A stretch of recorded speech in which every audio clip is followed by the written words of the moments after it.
What's happening, guys? Today is all about PPC optimization.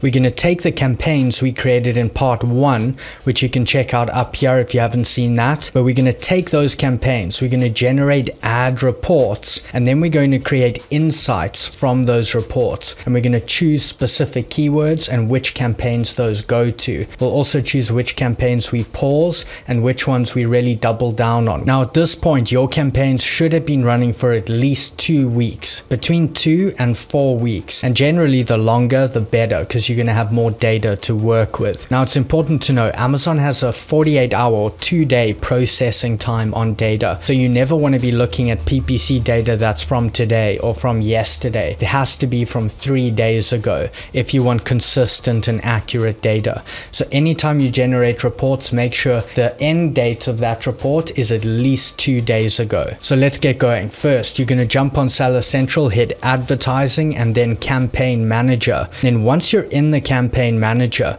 you will see Advertising Reports. You want to click on that. Then at the top right, you're going to see Create Report, and that's what you want to click here. Now, in creating that report, choose Sponsored Products. Keep the report type to Search Term, and then make the time unit Summary. And then you're going to choose your report period, as you can see here. And to do that, you want to choose, if you've run it for 2 weeks, choose the last 2 weeks, but only up to 2 days ago, because remember that 48 processing time. Or if you've done this for 3 or 4 weeks, do the same, but again, giving that 48-hour leeway, so only up to 2 days ago at max. Then you can also name your report, so you can just name it your product name and then search term and then the date, so you know when you created the report. Choose Now for the scheduled time, and then you're simply going to click Run Report. And now it's going to process. It will say processing there. Refresh the page. It might take a couple minutes, but then it will become downloadable.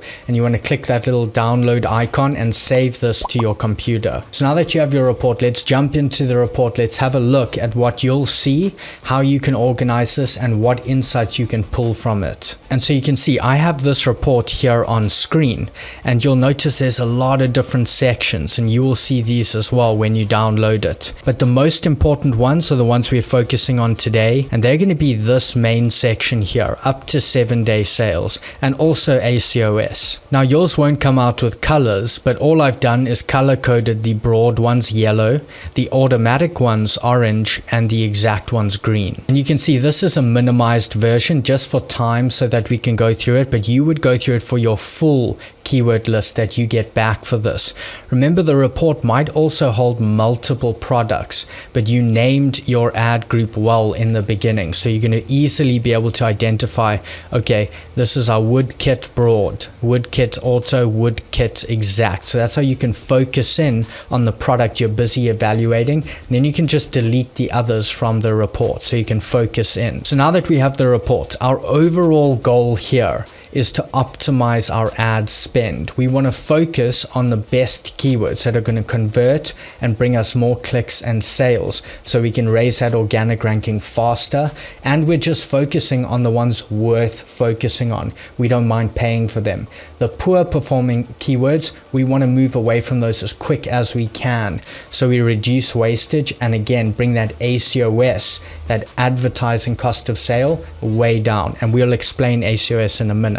And so you can see some sections here, and I think some are more important than others. I'm going to go through the ones that are most important, and that can be quite confusing. Just so you have a bit of a glossary when you're looking at this, you know exactly what each column means. First of all, keyword. So you can see the keywords here. These are the keywords that you have put into that campaign. Remember, we copied and pasted from Excel into our ad campaign when we were creating it on Seller Central.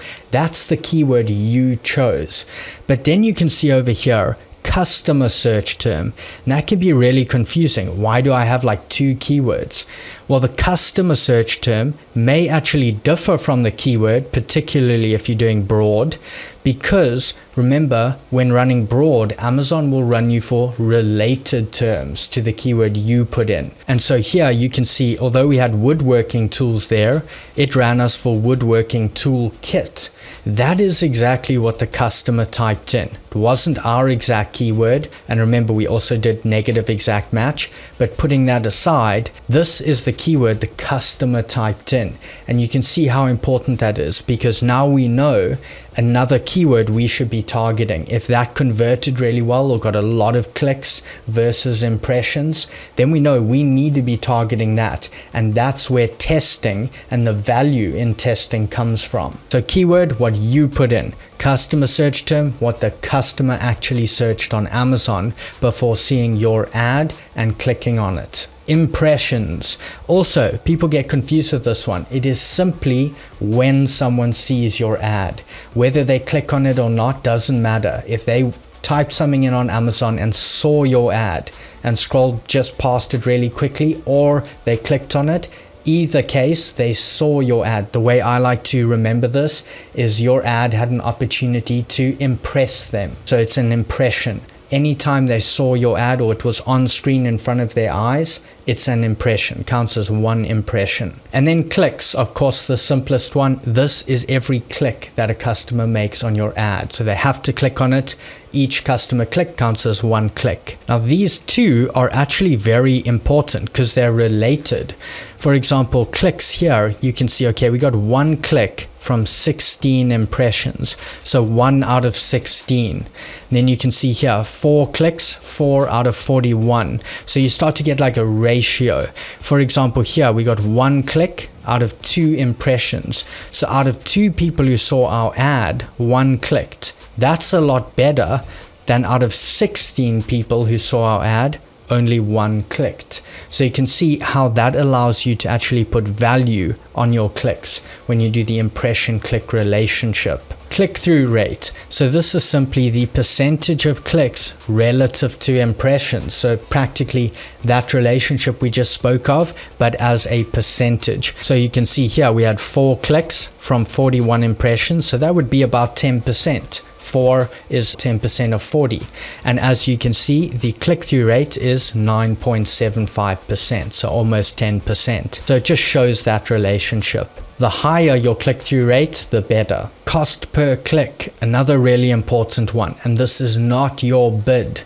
So let's say on woodworking tools, we bid $2 on this keyword running a broad campaign. It showed us up for woodworking tool kit, and then the customer clicked on our ad. Now it doesn't mean we definitely paid $2, because remember, we did dynamic bids down only, meaning Amazon can reduce our bid where applicable, where we don't need to pay that much. As you can see they did here. The average cost per click on this keyword was $1.89. So it's really important, this one, because it actually tells you what you're actually paying per click, not your bid. So if you reverse engineer it, now let's say you're ranking position 1, top of page 1. You now know exactly what it costs to put your ad in position 1, top of page 1, because you can see your average cost per click for that keyword. So that's cost per click. Spend, this is your overall spend for that keyword in the period that we're looking at. So for example, here in the period for woodworking tools, we had 5 clicks. 5 times $1.89 is going to be $9.47. And then 7-day sales, simply the amount of sales you made while running this ad for the period. That's important, especially if you're actually making sales from keywords at this point, but I'll explain why it's not everything in a moment. And then ACoS, advertising cost of sale. And this shows you as a percentage of your sell price, how much you generally spend of that sell price on an ad to make a sale. Now ACoS only comes into play when you've actually made sales, of course, and how you can work it out is ad spend divided by sales times 100. So for example, if we look at this one, this was in our automatic campaign actually. When you see these stars, this means it's an automatic campaign. It does say broad here, but this is automatic because it's not using your keyword, it's using Amazon's keyword. Remember, because they choose the keywords for your automatic campaign. But let's look at this for our ACoS. Now remember, it's going to be ad spend divided by sales times 100. That gives us a percentage, and as you can see, 30 of 100 is going to be like 30%, so you can see it's 33%.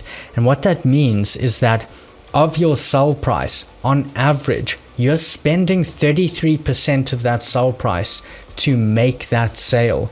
You can see how that's absolutely critical to know, because if your profit margin's 33% here, it is literally being eaten up by ad spend every time you make a sale through an ad. Not through your organic listing, those ones will be full profit, but every time you make a sale through an ad, it's costing you on average 33% of the sell price to make that sale. And so the relationship between ACoS and profit margin is very, very important to know. You want to know, okay, if my profit margin's 40% on this product and my ACoS is, let's say, 15%, then I know on average, every time I make a sale through an ad, then I am making a 25% margin, because we take our profit margin 40%, we deduct our ACoS for that product, which is 15%, let's say, overall for the campaign, and we are left with 25%. So when we make sales through ads, our profit margin is now 25%, not 40%. Remember, that doesn't impact your organic listing though. Those ones will still be full profit. But that's how you can factor in ACoS to your profit calculation. And so evaluating these campaigns further, now that we have an idea of what everything means, here you can see our broad campaign. And here we were testing. We were trying to figure out what other keywords have we missed or would work well for our product. When evaluating broad, you first want to look at sales. So did we make any sales? And you can see here, we actually did not make sales for broad, which is quite common, especially if your test period is very short. But what we can also see is the amount of clicks versus impressions, the second most important metric. And here, going down the list, you can see that relationship of what's important. So 32 impressions, 5 clicks, that's quite good. A 15% click-through rate, that's not bad. So this might be something we keep, that we retain for further testing. This one, wood carving toolset, 16 impressions, 1 click, 6% click-through rate, that's really low. That's not a good keyword. And so we may mark that with a red highlight. And you continue down the list like this. In my opinion, anything over a 15% click-through rate, if it has enough impressions, is worth looking a bit further at. So for example, here you can see we have a click-through rate of 50%, but our impressions were only 2. That means very, very few customers are even searching that keyword. So this is not a keyword I'm going to keep. And here, although we have a ton of impressions, look how terrible that click-through rate is. So we're going to mark it red.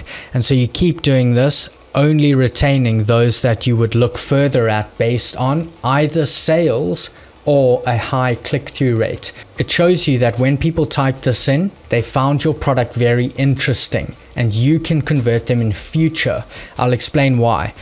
At this point, you probably have very, very few reviews. So you cannot expect to put the offering at the front page and make sales for every single keyword. There's no trust. People don't want to be the guinea pig to try a product for the first time. They just buy one that's proven, that has social proof, has reviews. So even if you're seeing a good percentage of interest at this point, later when you have reviews, you're very likely to start converting on that keyword. So just keep that in mind and don't get disheartened if you haven't made sales on keyword at this point. It's very normal to see that, but you do want to be seeing interest and just make sure there's enough impressions to give value to that click-through rate. And moving on to our auto campaign. So here we gave all control to Amazon to run our product for anything they thought would convert. And this includes keywords like we've gone through, but also ASINs. They could run our product on other related products that they think we could convert on in the sponsored products related to this item area on those listings. So when you're looking at auto, if you ever do see an ASIN like this, I've just made one up here,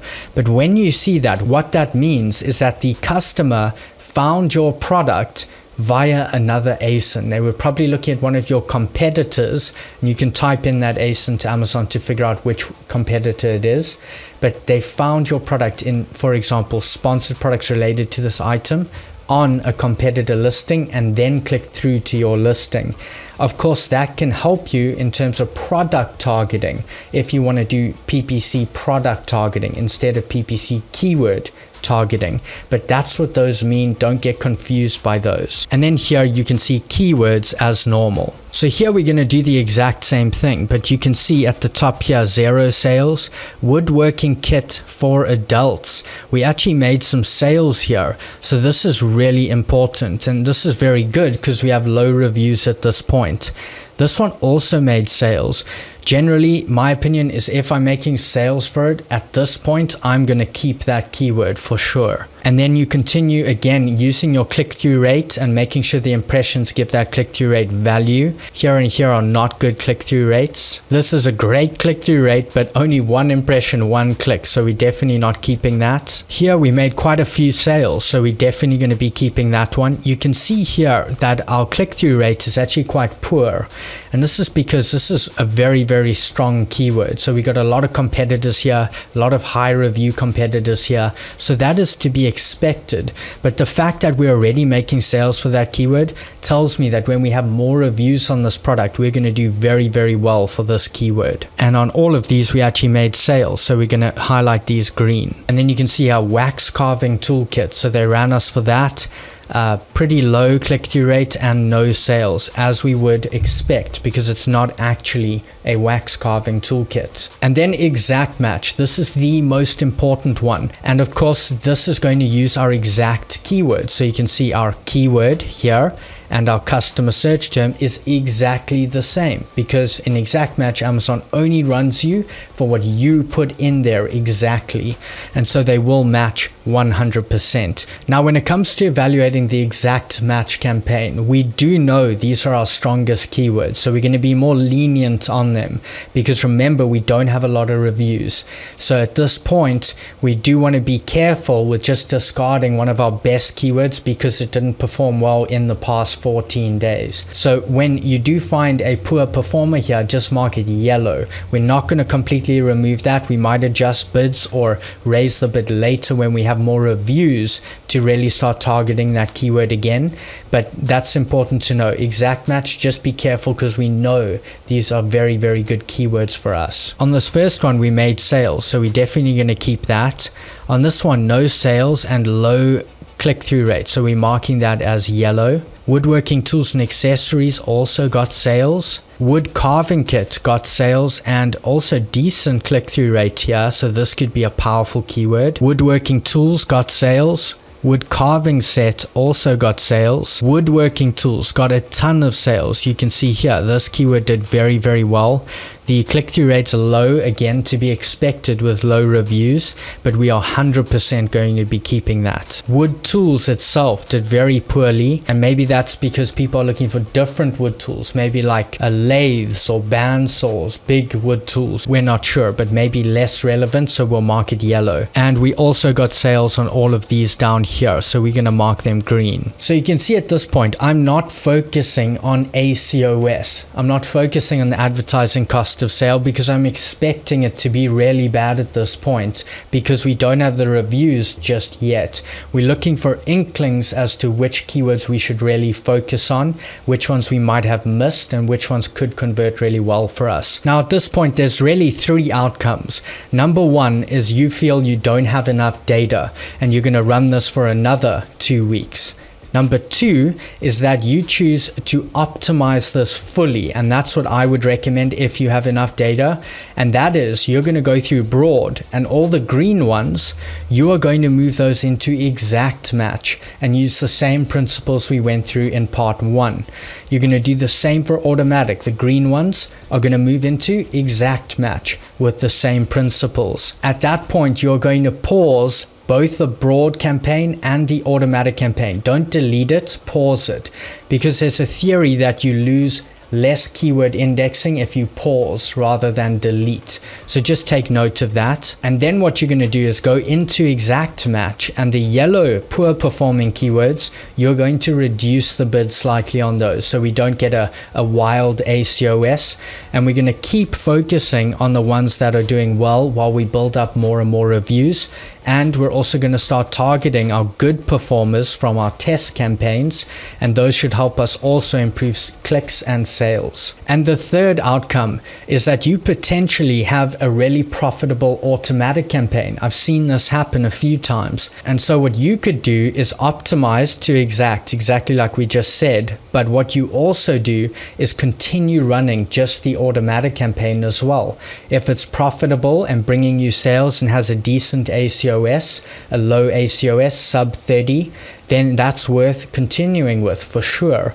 So just keep that in mind as well. But I'm all for optimizing towards exact match. So at this point, you have an exact match campaign you are focusing on, and what you're doing is you're continuing to bid aggressively. You're gaining clicks and sales, and therefore gaining reviews, more and more reviews. And as you boost reviews up, you're getting more and more click-through rate. Your ACoS is coming down more and more and more. And all the time you're evaluating those keywords. Which ones are performing well? Which ones are performing poorly? If they're doing well, keep the bid there. Keep the placement towards the top. If they're doing badly, reduce the bid on that keyword until you have more reviews and you can retest it. Or if it's just a poor performing keyword for you, you can pause that keyword altogether. But now you have one campaign that you're focusing on and optimizing, and that's going to help you reduce that ACoS way down. As you have more social proof and more reviews on that listing, your ACoS is going to drop drastically. But this whole time we've gained clicks and sales, and we've raised our organic ranking all the way up to page 1. So now we're not only making sales through ads, we're also making sales for these keywords through our organic listing at full profit. So even though our ACoS might be quite high on these, we're now starting to make organic sales at full profit as well, and that balances it out, making us profitable overall. If you found this video helpful, please do smash that like button for me. Subscribe if you are not already. Turn on those notifications so you know when new videos come out. Guys, I hope this PPC series helped you. If it did, please leave me a comment below. Any questions below, I'll try to get to those as soon as possible. Hope you guys are all doing really well, and I will see you in the next video.